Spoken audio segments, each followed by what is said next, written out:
suis née, donc troisième vidéo pour ce soir. Pourquoi moi? Quel est ton étendard? L'étendard, c'est finalement ce que tu portes fièrement, avec fierté. Et j'espère que ton étendard, c'est Dieu et, euh, et Dieu seulement.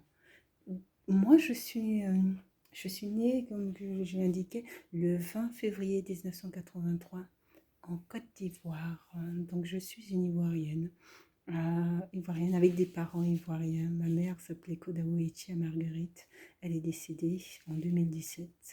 Et puis mon papa, Akpali Chumba, Jean-Baptiste. Il est en Côte d'Ivoire et j'espérais pouvoir aller le voir là, la semaine suivante. Je suis arrivée ici, j'avais 5 ans. Je ne suis pas partie. Je partirai, je retournerai dans mon pays. Euh, Ce voyage pour moi avait énormément de valeur. Énormément de valeur. Et donc, c'est très grande ma déception, à vrai dire, de ne pas de ne pas être allée dans ce voyage.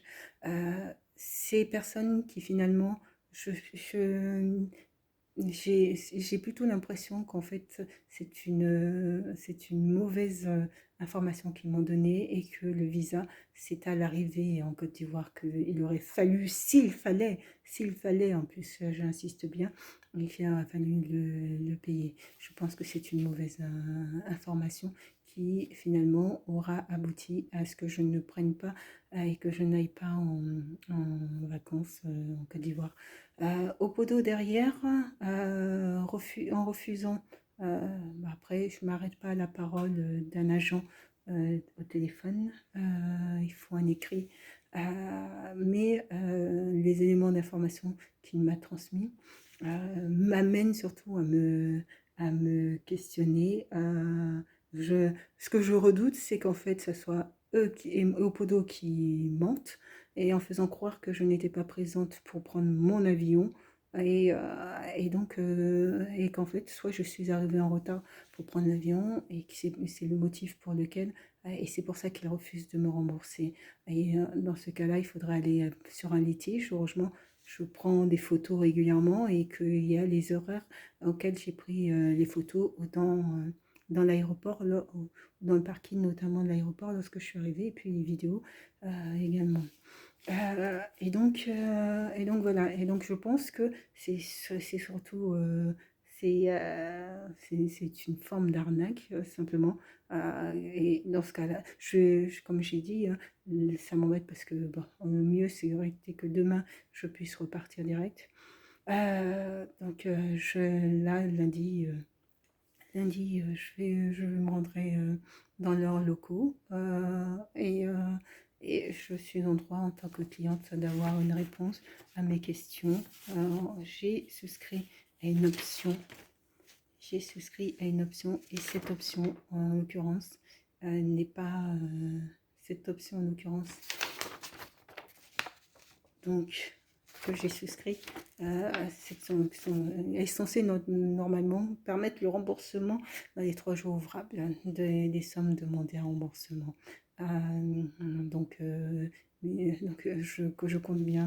Je compte bien y aller lundi. Je disais donc que ce voyage était très, pas était, est très important à mes yeux. Donc, il n'y avait pas plus de grand bonheur que de pouvoir repartir dans les terres où, en l'occurrence, je suis née, en Côte d'Ivoire, à Grand Bassam. J'étais toute petite, donc j'en ai des images lointaines, à Marcory, le quartier où on habitait à Abidjan. Voilà, c'est un voyage simplement qui est reporté à d'autres vacances, je dirais. En raison du temps pour avoir le visa, mais je pense que je vais opter pour le passeport directement, un passeport ivoirien. Je suis ivoirienne, donc autant faire mon passeport ivoirien. Euh, et donc voilà, c'est donc pour reprendre ce que je disais, le risque dans ce type de situation n'est pas tant sur les conséquences sur ça finalement. Le risque, c'est plutôt euh, ce que va générer la colère sur l'état de santé. Et donc, je me suis aperçue très vite dans la conversation en lui disant, je ne vais pas me mettre en colère, je vais pas me mettre en colère, ma santé est précieuse, c'est ce que je lui dis. Bon, directement, parce que je voyais déjà que les informations qu'il me transmettait ne me plaisaient guère et ne correspondaient pas du tout à ce qu'un service client de qualité devrait avoir. Euh, et donc, euh, voilà, la colère est une forme a une forme de compression en fait sur le cœur et est particulièrement dangereux parce que justement ça peut créer notamment des accidents vasculaires cérébraux parce que justement le non-contrôle de cette colère est particulièrement dangereux. Quel est ton étendard? C'est véritablement euh, en toute situation, tu dois être en mesure de pouvoir ne pas oublier quel est le fil conducteur de tes actions. Quel est le fil conducteur dans tes actions? Ça veut dire même dans les situations qui peuvent être critiques, ton attitude, tes gestes doivent correspondre à celle qu'aurait eu une personne de foi sans, sans se laisser marcher dessus. Moi, je ne suis pas Jésus, je ne me prends pas pour Jésus. J'espère toi aussi, tu ne te prends pas pour Jésus. Mais c'est avoir autant, à savoir allier entre une attitude qui est conforme à la foi et à celle et à la volonté de Dieu, avec une attitude qui soit ferme. Et donc, je ne pense pas que le Seigneur demande à ce que les gens marchent dans la rue, euh, que les gens se conduisent comme Jésus. Je pense simplement qu'il faut que ce soit conforme aux valeurs qui nous ont été inculquées. Parce que la plupart du temps, les valeurs qui nous ont été inculquées sont de belles valeurs. Je dis la plupart du temps, je vois ici. Mais c'est se construire un comportement, une attitude qui, euh, sans, sans tout laisser passer, euh, permettent quand même de garder, de ne pas s'éloigner de sa foi. C'est particulièrement complexe, hein, à vrai dire. C'est particulièrement complexe parce que on est confronté quotidiennement à des situations critiques où on peut se laisser emporter comme ça par des colères. Et là, il faut parvenir à garder son calme et, euh, et comme je disais au monsieur, moi, lundi, si je lui ai répondu au téléphone, hein, s'il veut appeler la police, ils appellent la police, mais je veux une réponse. Je veux une réponse d'Opodo, je veux une réponse qui me permette après de mener les interventions et les recours nécessaires. S'il faut mener les recours, ça sera un litige contre Opodo, mais il me faut une réponse pour pouvoir mener l'affaire sur un plan litigieux. Et donc, quand il donne l'argument de la réclamation, en fait, il fait simplement perdre du temps, parce qu'en faisant perdre du temps dans une réclamation, le temps passe en fait. Et ça, c'est purement stratégique. Et donc, c'est pour ça que je vais être amenée à me déplacer, à prendre une journée. En tout cas, oui, c'est une journée de perdu sur mes vacances, mais pour aller voir ça. Parce que, si vous voulez, ça va être une chose. Après, il y aura autre chose. Après, il y aura toujours autre chose.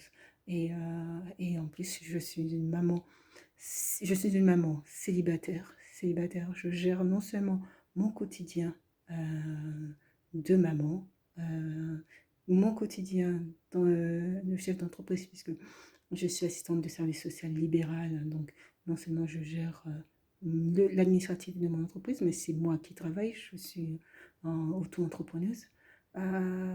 Et donc tout ça avec toute la gestion qu'il faille développer pour développer aussi l'entreprise.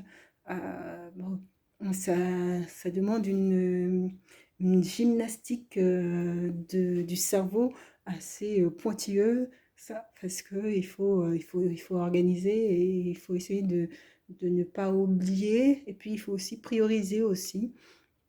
Parfois, parfois certaines interventions, puis même des fois arriver à caler certaines interventions dans les journées. Donc, et puis aussi, il faut aussi savoir prendre du temps pour soi et puis lâcher de temps en temps. Et c'était mon objectif la semaine à venir. Et on va dire, c'est mon objectif de la semaine à venir. Et, euh, et donc, ça, avec ce niveau d'activité toujours, je dirais, ascendant, toujours, voilà.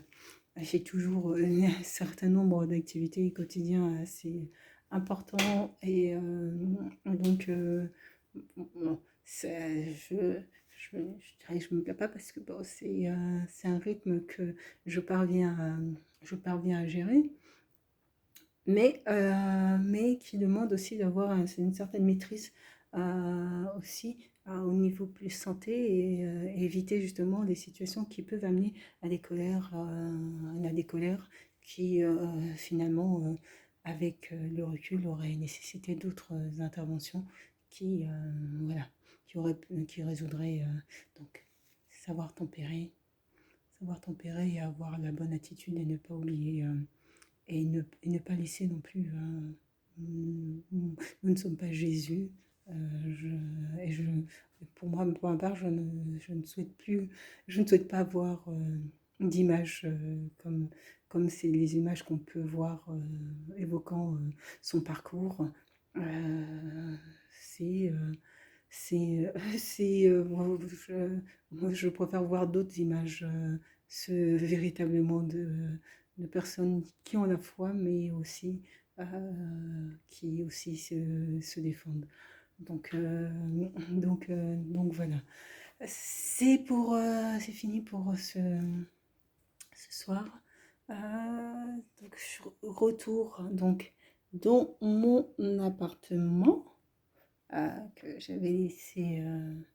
que j'avais laissé ce matin, en pensant revenir dans une semaine. Mais bon, si ma maman m'entend du haut où elle est, ce n'est que simplement un report à à une date ultérieure. Ce n'est pas du tout. Et j'ai hâte du jour où mes pieds toucheront les sols de la Côte d'Ivoire. S'il y a des Côtes d'Ivoire, s'il y a des Ivoiriens qui regardent ces vidéos, eh ben, que Dieu vous garde et que Dieu vous bénisse. Et je dirais à très bientôt. Et vive la Côte d'Ivoire. J'ai très hâte de retrouver mon pays. Bonne soirée à vous.